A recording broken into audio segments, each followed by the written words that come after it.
Puji Tuhan, pemirsa sekalian, mari kita lihat kebenaran firman Tuhan yang kita ambil bersama-sama dari Mazmur 126 ayat yang pertama dan ayat yang kedua. Firman Tuhan berkata, nyanyian ziarah, ketika Tuhan memulihkan keadaan Sion, keadaan kita seperti orang-orang yang bermimpi. Pada waktu itu mulut kita penuh dengan tertawa dan lidah kita dengan sorak-sorai. Pada waktu itu berkatalah orang di antara bangsa-bangsa, Tuhan telah melakukan perkara besar kepada orang-orang ini. Kita lihat ayat yang ketiga, Tuhan telah melakukan perkara besar kepada kita, maka kita bersuka cita. Pemirsa sekalian, kita tahu bahwa diibaratkan seperti orang yang menabur gitu ya. Kita tahu bahwa masa-masa menabur adalah masa-masa yang tidak mudah. Karena menabur nomor satu diperlukan iman untuk melihat bahwa taburan ini akan berhasil, kemudian apa yang kita tabur ini akan berbuah. Jadi artinya perlu kesabaran, perlu masa-masa kita menunggu, kita diuji. Dan kemudian bagaimana pada waktu kita diuji kita nggak menyerah, tetapi malah kita terus bertekun. Ya, sebagai seorang hamba Tuhan tentunya saya menasihatkan juga kepada rekan-rekan sejawat gereja-gereja yang masih menunggu, yang selama ini gerejanya belum sempat untuk di makeover. Yang pertama, bersabar kepada Tuhan. Pada waktu Anda bersabar, percayalah bahwa ada kairos waktunya Tuhan. Nomor dua, jangan bergantung kepada siapapun juga, bukan kepada jemaat, bukan kepada kami sebagai yayasan yang bisa membantu, tetapi andalkan Tuhan. Karena pada waktu Anda mengenalkan Tuhan, maka Tuhan akan memberikan hikmat di dalam setiap kekurangan ataupun kelebihan. Ada satu ayat firman Tuhan, ada banyak sekali cerita yang mengatakan Tuhan sanggup memakai kita bukan dari apa yang tidak kita punya, tetapi dari apa yang kita punya. Pada waktu Tuhan mau memakai Musa, Tuhan bertanya, apa yang ada pada tanganmu? Kemudian pada waktu Tuhan mau memulihkan kehidupan seorang janda ya yang ada di Sarfat, kemudian Tuhan juga memakai hal-hal yang ada di dalam rumah dia. Jadi bagaimana dengan Anda? Apa yang ada dalam kehidupan Anda? Di sini dikatakan kita menabur dengan percucuran air mata. Seringkali Anda menangis, seringkali Anda tidak melihat janji Tuhan. Tepatnya belum digenapi, tetapi kemudian ada masanya pula.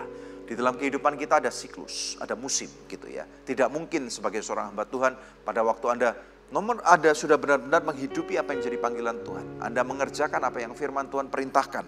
Dan kemudian tidak mungkin, saya katakan tidak mungkin tidak ada perubahan dalam kehidupan Anda. Saya kok yakin dan percaya pada waktu Anda berada di satu musim yang Tuhan kehendaki dalam kehidupan Anda, ibaratnya sebuah tanaman. Dalam Mazmur yang pertama coba kita lihat bagaimana dikatakan orang yang tertanam seperti tanaman yang tertanam di tepi aliran sungai, maka tanaman itu akan berbuah pada waktunya.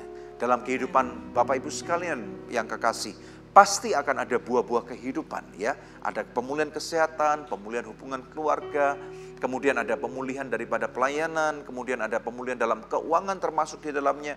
Jadi ini adalah saya berbicara dalam suatu pemulihan yang seutuhnya, nggak cuman masalah uang terus gitu saja.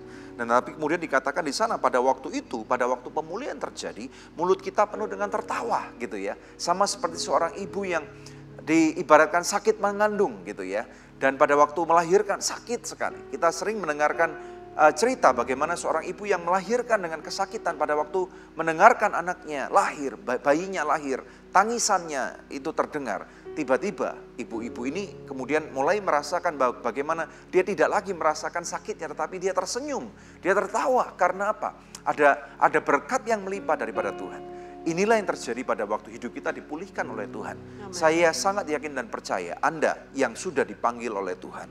Tuhan yang memanggil kehidupan Anda. Tuhan yang memerintahkan Anda untuk berada di tempat itu. Saya dengan yakin dan percaya bahwa Tuhan sanggup mengadakan mujizat daripada apa yang tidak ada menjadi ada.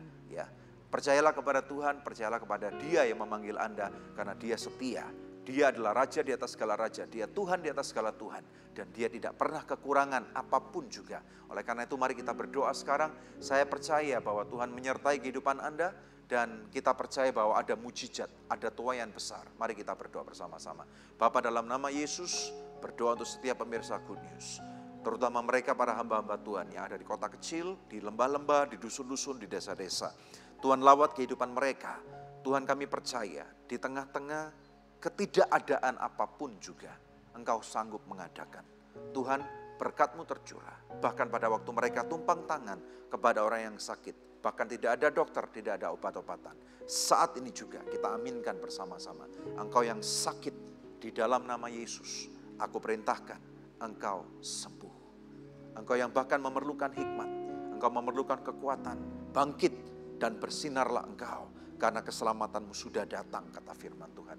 Aku melepaskan sukacita dan damai sejahtera. Dan untuk hamba-hamba Tuhan yang terus bertahan di garis depan, kabarkan kebenaran firman Tuhan, kabarkan Injil. Karena itulah kehidupan saudara, itulah tujuan daripada kehidupanmu. Di dalam nama Bapa, Putra, dan Roh Kudus, dalam nama Tuhan Yesus Kristus. Diberkati Tuhan bersama-sama saya katakan. Amin. Haleluya. Hai pemirsa, Anda diberkati dengan episode yang baru saja Anda saksikan. Jangan lupa subscribe di channel YouTube kami, oke? Karena masih ada begitu banyak episode Good News